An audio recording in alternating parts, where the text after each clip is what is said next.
Oke, Assalamualaikum warahmatullahi wabarakatuh. Perkenalkan, nama saya Faisal bin Sadarius, NIM 2650036 dari PSB. Di sini saya akan menjelaskan tugas 2 mata kuliah Sistem Informasi Geografis. 1. Jelaskan tentang elemen psik dalam dunia nyata. Dunia nyata adalah segala sesuatu yang terjadi di alam.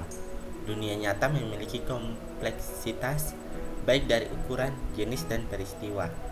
Contoh gambaran pada dunia nyata adalah 1. Ukuran otonomik hingga masalah benua atau masalah yang lebih luas. Yang kedua, peristiwa yang terjadi ribuan tahun lalu sampai saat ini.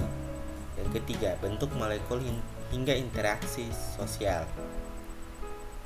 Gambaran dunia nyata, elemen pada permukaan bumi digambarkan dengan 3 cara, yaitu 1.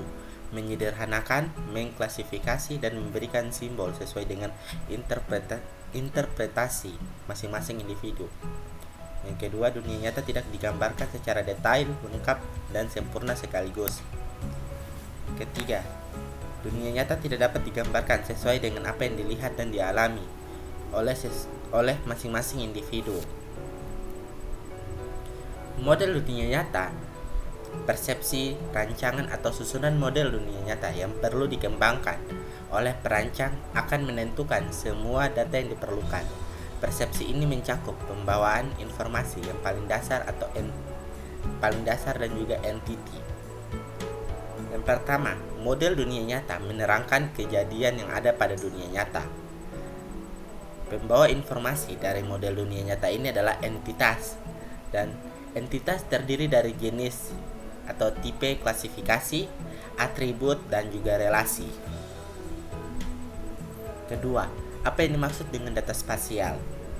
Data spasial adalah gambaran nyata suatu wilayah yang terdapat di permukaan bumi. Data spasial dapat menyimpan kenampakan permukaan bumi, yaitu jalan, sungai, pemukiman, dan jenis penggunaan tanah. Ketiga, apa yang dimaksud dengan data vektor dan juga data raster?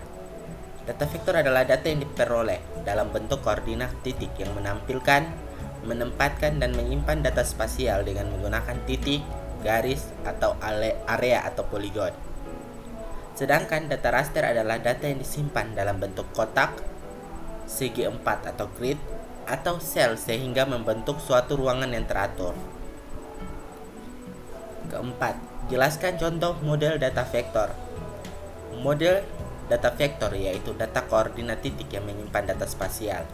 Bentuknya berupa garis, titik, dan juga poligon. Contohnya pada bentuk titik yaitu pada posisi rumah, kantor, pasar, supermarket, sekolah, dan juga kampus. Contoh pada garis yaitu jalan, sungai, pipa air, kabel, dan juga listrik. Dan contoh pada bentuk poligon yaitu batas wilayah, pulau, danau, dan juga bangunan yang luas. Kelima, apa yang dimaksud dengan model data non-spasial atau atribut? Data non-spasial atau atribut adalah data berbentuk tabel, di mana tabel tersebut berisi informasi-informasi yang dimiliki oleh objek dalam data spasial. Data tersebut berbentuk data tabular yang saling terintegrasi dengan data spasial yang ada. Keenam, jelaskan hubungan antara data atribut dan juga data spasial. Data atribut merupakan data yang tidak bereferensi geografi. Data atribut berisi tentang karakteristik atau keterangan suatu objek. Data atribut dapat berbentuk huruf, angka, tabel, dan juga diagram. Sedangkan pada data spasial, data yang bereferensi bersumber dari geografi, sehingga merujuk pada suatu ruang atau lokasi di permukaan bumi. Mungkin itu saja yang bisa saya jelaskan, kurang dan lebihnya mohon dimaafkan. Wabillahi taufiq wal hidayah. Wassalamualaikum warahmatullahi wabarakatuh.